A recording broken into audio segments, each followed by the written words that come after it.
오늘은 달러 인덱스 이야기로 먼저 가겠는데, 이게 트레이딩 이코노믹스의 달러 인덱스 차트입니다. 장기 차트, 이제 제가 찾아보니까 이게 가장 장기더라고요.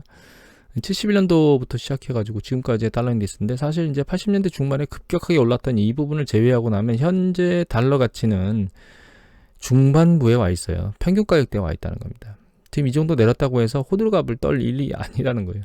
또 한 가지 이제 지금 패턴하고 비슷한 시기가 언제냐면 이때 글로벌 금융위기 때거든요. 글로벌 금융위기 때 글로벌 경제가 그렇게 좋음에도 불구하고 사실 달러 가치는 계속 내려왔습니다. 내려왔다가 글로벌 금융위기 때 바닥을 찍고 이제 횡보를 거치기 시작했어요. 대규모로 달러를 살포했음에도 불구하고 글로벌 금융위기 때 이렇게 횡보 박스를 거쳤잖아요. 그 이유는 이미 본 것 당연하지 않겠습니까? 이미 보여드렸지만, 이렇게 글로벌 금융위기가 발생하면서 미국만 달러를 집중적으로 살포하는 게 아니고 ECB도 따라왔고, 물론 이제 일본은 뒤늦게 따라왔습니다. 아베노믹스가 들어오면서 그때 따라왔기 때문에. 결과적으로 이렇게 박스권을 형성할 수밖에 없는 건 이 위기가 미국만으로 끝나는 게 아니고 글로벌 위기이기 때문에 글로벌 중앙은행이나 혹은 글로벌의 각국의 행정부들이 전부 다 재정 지출과 통화 완화 정책을 같이 해야 된다는 거예요. 물론 그 정도의 차는 있을 수 있어요. 최근도 이제 따라왔죠, ECB 같은 경우에. 결과적으로 정도의 차는 있을 수 있는데, 이미 어제 동영상에서 보여드렸듯이 우리가 SDR, 그러니까 외환 보유고 준비할 때 달러가 20이 대비 한 3배 정도 높잖아요. 그러니까 이제 미국은 상대적으로 3배 정도 더 희석할 수 있는 능력이 있다는 겁니다. 그래서 정도의 차는 있긴 하겠지만, 결과적으로 달러 인덱스는 어느 시점에 바닥을 찍을 거고 그게 박스권을 형성할 가능성이 높다고 보셔야 됩니다. 그러니까 지금 달러 인덱스 때문에 난리를 칠 이유가 없어요. 이런 난리는 이때도 있었어요. 뭐라고? 통화전쟁이라고 있었다고 제가 말씀드렸잖아요. 아마 통화전쟁이라는 책이 그 글로벌 금융위 때 2008년도인가 이때 중반쯤인가 나왔던 걸로 기억하는데 정확하지는 않습니다. 아무튼 그래서 기축통화를 상실할 것이다, 미국이. 뭐 이런 얘기들이 많이 나왔었는데, 지금도 그때하고 똑같은 상황이라고 저는 보고 있습니다. 그래서 달러 인덱스 때문에 너무 호들갑을 떨 필요는 없다. 다만 이제 주요 지지선이 80달러대 후반대가 붕괴될지는 봐야 될 것 같은데, 이게 이제 부러져서 밑으로 뚫리면 그때 또 심하게 요동치겠죠. 그럼 금값에는 상당히 긍정적입니다, 그게. 저는 사실 금 가격의 지지선이 여기라고 보고 있습니다. 이 정도까지 떨어지고 나면 금 가격이 올라가기 상당히 쉽지는 않을 것이다, 이렇게 생각을 하고 있습니다, 개인적으로. 일단 그 연합뉴스의 스페인 재확산세로 영국, 노르웨이, 프랑스 여행 제한을 도입했다라고 얘기했는데, 저는 이 사진 보여드리려고 지금 사실 이 뉴스를 선택했는데요. 잘 보시면 사람들이 거리도 안 두고 있고 마스크도 당연히 안 쓰고 있죠. 그런데 이게 당연한 거 아닙니까? 여름에 날 더워 죽겠는데 해변가에 가서 마스크를 쓰고 있으면 그게 정말 힘든 노릇 아닐까요? 그리고 해변가에 가서 여기 동그라미 치고 여기 앉아 이렇게 할 수가 있습니까? 이게 불가능한 거예요, 사실. 그러니까 여기를 아예 봉쇄하지 않는 이상 해변가에서 사람들을 거리두기와 마스크를 착용하라고 말한다는 건 사실 실천하기 불가능한 걸 시키는 거거든요. 어쩔 수 없이 결과적으로는 확산될 수밖에 없다라는 겁니다. 그래서 여름이면 그 겨울처럼과는 다르게 날이 따뜻해지면 없어질 거라고 했던 그 기대감이 완전히 무너지면서 사시사철 코로나 바이러스가 우리의 주변에 있을 거라고 하는 걸 아주 명확히 보여주는 사례인 것 같아요. 그래서 이건 아시아 경제 기사인데, 피서철 전 세계 코로나가 오히려 여름 피서철에 비상이 걸린 거죠. 미국 같은 경우는 4일 연속 지금 1000명 이상씩 사람이 죽었습니다. 정말 안타까운 일입니다. 스페인 1일 확진자가 2000명 다시 넘었죠. 일본도 난리인데, 일본은 제가 보기에는 이게 너무 검사를 안 하기 때문에, 일본의 그 트럼프를 능가할 만한 지도자가 여기 계시잖아요. 그나마 트럼프는 정신을 차린 것 같은데 일본은 아직도 아니죠. 그래서 계속 그 악화가 되는 과정을 거칠 것 같고, 우리나라 일본 사람들 들어오는 걸 절대적으로 막아야 될 것 같습니다, 제 생각에는. 대응이 전혀 안 되고 있는 국가이기 때문에. 그래서 전 세계적으로 결과적으로는 그 사람이 군집하는 형태를 만들어 놓으면, 그리고 거기에 이제 마스크를 강화하거나 강제하지 않는 상황이 되면 결과적으로 코로나는 방어할 수 없는 병이다라고 하는 걸 우리가 잘 알게 되는 사례가 된 것 같아요, 이번이. 그리고 이제 미국의 재봉쇄론이 이제 고조되고 있는데, 이게 뉴스팸 기사입니다. 근데 여기서 내용에서 제가 이제 보여드리고 싶은 건 뭐였냐면, 일단 하루에 1000명씩 죽으니까 나흘 연속 사람이 심리적으로 불안하지 않겠습니까? 그리고 또 한 가지는 여기 보면 의학 전문 기자나 전문가나 혹은 과학자, 교사 등 150명이 연방정부 의회 지도부에 혹은 주지사들에게 서한을 보내 코로나 확산을 방지하기 위해서 봉쇄령을 다시 내려줄 걸 촉구했는데, 저는 이 내용보다 이 밑에 있는 게 더 중요한 내용인 것 같아요. 여기 보시면 많은 주에서 사람들이 바에서 술을 마시고 미용실에서 머리카락을 자르며 식당에서 음식을 먹는 등 이게 진짜 매우 평범한 거거든요. 뭐 술을 마시는 건 사실 평범하다? 뭐 남자들한테 평범하지만 여자들은 아닐 수도 있죠. 하여튼 평범하지만 불효불급한 활동을 하고 있다라고 지적을 한 거예요. 그러니까 평범하지만 반드시 필요하지 않은 활동은 막아야 된다 이런 뜻인 거거든요. 그만큼 그 심리적으로 상당히 안 좋다고 하는 것들을 보여주고 있다 이렇게 생각을 하고 있습니다. 실제로 이걸 이제 공화당에서 받아들일 일은 없을 거예요. 왜냐면 여기 보시면 플로리다주의 론드 산티스 주지사가 공화당인데 마스크 착용 의무화도 거부했고 4달 중에 계약할 거라고. 그러니까 공화당은 지금 아무 생각이 없는 것 같아요. 트럼프뿐만 아니라 공화당 스스로가 코로나 바이러스를 뭔가 억제하고자 하는 의지가 없어요. 그래서 민주당 쪽이 당선이 되게 되면, 그리고 이번에 11월 달에 이제 상원의원 선거에서 또 민주당이 다수당을 차지하면 상하원과 대통령을 동시에 민주당이 장악하게 될 거거든요. 그러면 이 코로나 억제에 의한 액션은 조금 더 공화당보다는 강해지지 않을까 이런 생각이 듭니다. 뭐 가장 우선적으로 이제 일단 그 마스크 착용을 법제화할 것 같고, 그다음에 이제 대중시설에 사람이 일단 모이거나 이런 것들을 좀 억제하거나 이런 패턴들을 반복할 거기 때문에 오히려 그게 장기적으로는 경제에 좋은데 단기적으로는 충격으로 가해지겠죠.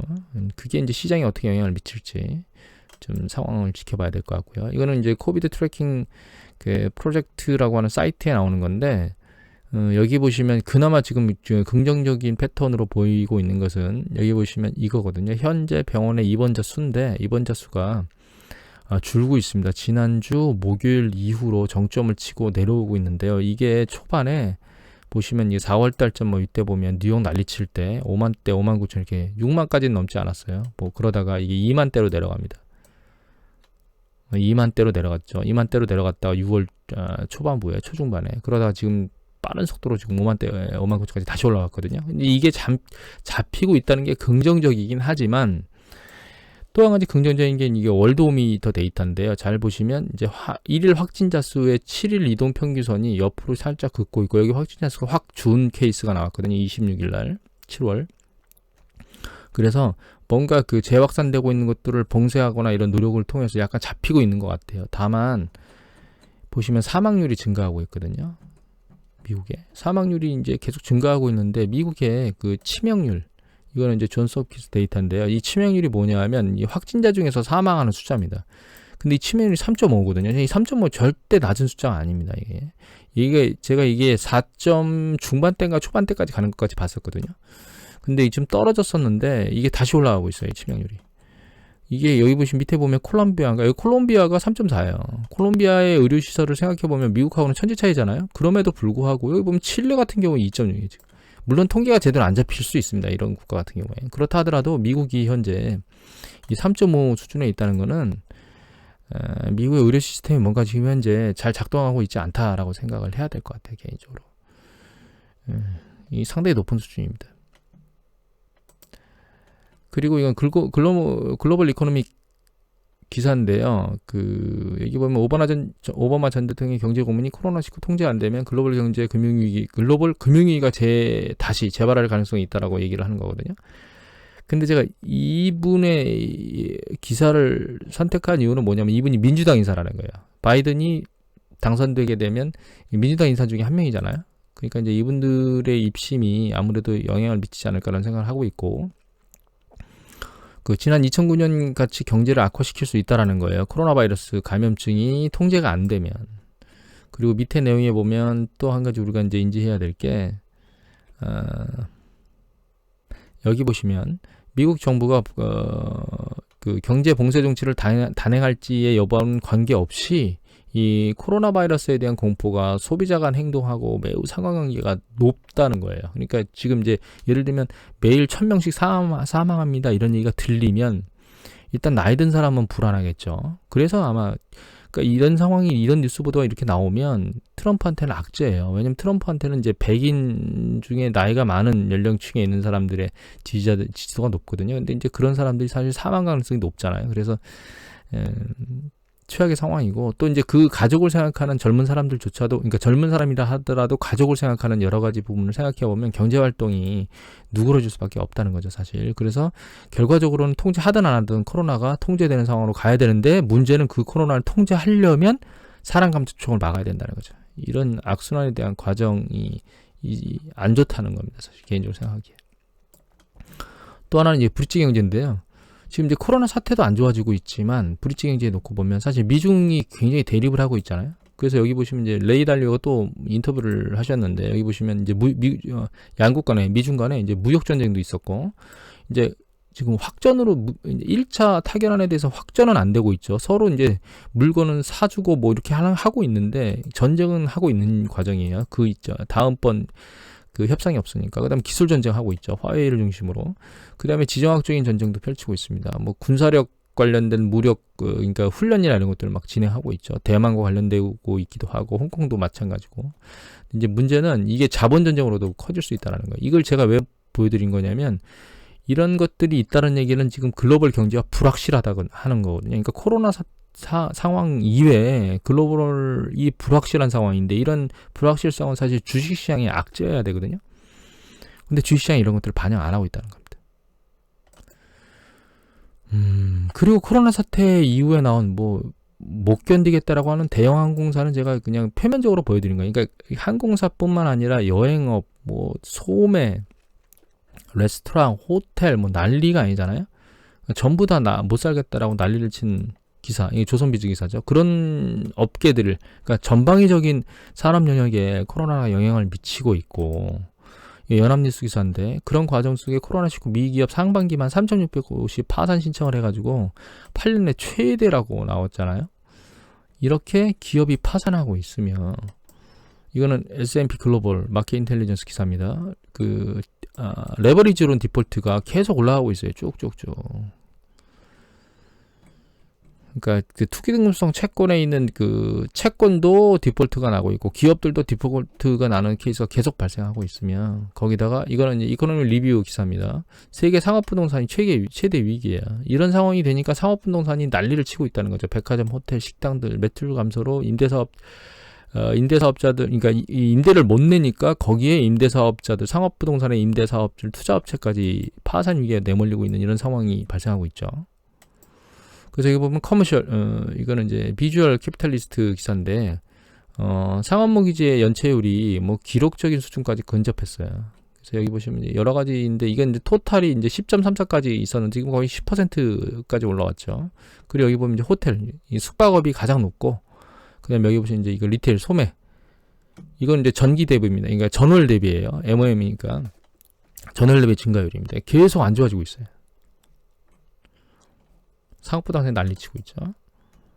거기에 잘 보시면 이제 이거는 뭐냐면 연체율인데, 그러니까 소비자 가계 대출 연체율이 이미 사실은 2005년도 2쿼터 이후, 그러니까 늦게는 2010년 계속 증가하고 있는데 최근 증가 속도가 빨라지고 있습니다. 가계 소비 연체가, 가계 대출 연체율이 올라가고 있어요. 가계만 그런 게 아니고 미국의 상업의 전체의 대출도 증가세가 올라가고 있습니다. 2분기 되면 더 추세가 증가할 거라고 생각하고 있는데, 전 개인적으로. 또 한 가지 여기 보면 이제 가계대출, 이게 이제 메이키치 기사인데, 한 7% 정도의 그 오토론하고, 그 다음에 개인 대출이, 파이널 하드십 프로그램, 이게 뭐냐면요. 밑에 보면 하드십 프로그램이 뭐라고 되어 있냐면, 지불이 연기됐거나, 지연된 거죠. 지불 안 된 거죠, 지금. 그 다음에 이제 지불 유예 프로그램, 혹은 계좌 동결. 연체가 돼가지고 계좌 동결. 그러니까 지금 현재 정상적이지 않은 거예요. 그런 것들이, 여기 보시면 오토론하고 퍼스널 론이 7% 정도 되는데, 여기 밑에 보면 모기지는 6.79, 그 다음에 크레딧 카드가 3.57. 그래서 결과적으로는 이제 전체를 다 합하면 한 4.64 정도가 전체적으로는 지금 현재 상황이 안 좋은 상태예요. 대출 자체가 부실화될 가능성이 높아지고 있다는 거죠. 이 상황에서 공화당이 드디어 1조 달러의 경기 부양안을 상원에 제출했습니다. 근데 미국은 3.4조 달러 정도를 냈거든요. 생각보다는 약하거든요. 그런데도 불구하고 주식시장은 이걸 반영을 안 하고 있어요. 오늘 주식시장을 놓고 보면, 여기 보시면 주식시장이 또 다시 올라왔거든요. 근데 올랐는데 특별한 이유를 못 찾겠어요. 저는 개인적으로 뉴스를 보면. 그래서 저는 이렇게 생각을 해요. 지금 주식시장이 그 유동성의 광기에 휩싸여서 전반적으로 일어나고 있는 경제의 모든 영역에 있는 것들을 반영을 안 하고 있거든요. 근데 저는 이걸 이렇게 표현하고 싶어요. 이게 꼭 그 백설공주든가요? 그 마녀가 준 사과, 독든 사과를 손에 쥐고 있는 게 아닌가 이런 생각을 합니다. 사실 독이 어느 부분에 있는지 잘 모르잖아요. 그래가지고 살짝 그 사과를 깨물어 먹어서 독이 안 든 부분이면 다행이고 독 든 부분이면 죽는 거예요. 주식시장이던 뭐 금값도 상당히 많이 올라온 겁니다. 단기적으로. 부동산 가격도 굉장히 많이 올랐죠. 우리나라뿐만 아니라 전 세계적으로 부동산 시장이 많이 올랐습니다. 이미 보여드렸지만. 그래서 자산의 가치가 상대적으로 많이 올라 있는 상태예요. 그거에서 제외되어 있는 건 원자재밖에 없어요. 원자재가 이제 추세가 많이 올라온 건 아니고 조정면 좀 일정 부분 올라온 거 이외에는 다른 것들은 다 높은 상황이거든요. 이 시점에 내가 그 광기에 외줄에 올라서서 독든 사과를 들고 조심스럽게 이렇게 싹싹 갉아먹으면서 나는 맛있는 사과를 먹을 거야에 내가 참여를 할지, 아니면 내가 언제 독든 사과를 베어물지 모르니까 나는 일단 안전이 확보될 때까지 뒤로 물러나서 기다릴지를 선택해야 될 상황에 놓여 있어요. 모든 투자자들이. 어떤 것을 선택할 것인가는 본인한테 달려 있습니다. 하지만 결과적으로 경제 시스템이 이렇게, 그러니까 지금 경제 시스템뿐만 아니라 여러 가지 상황이 주식시장을 떠받쳐야 주식시장이 버텨야 될 근본적인 이유를 말하지 않는다면 언젠가는 결과적으로 시장이 이게 있잖아요. 갈대처럼 휘는 게 아니고 이 굳건하게 버티면 부러지잖아요. 부러지는 문제가 발생하지 않을까 이런 생각을 하고 있습니다. 오늘은 이것으로 마치도록 하겠습니다. 감사합니다.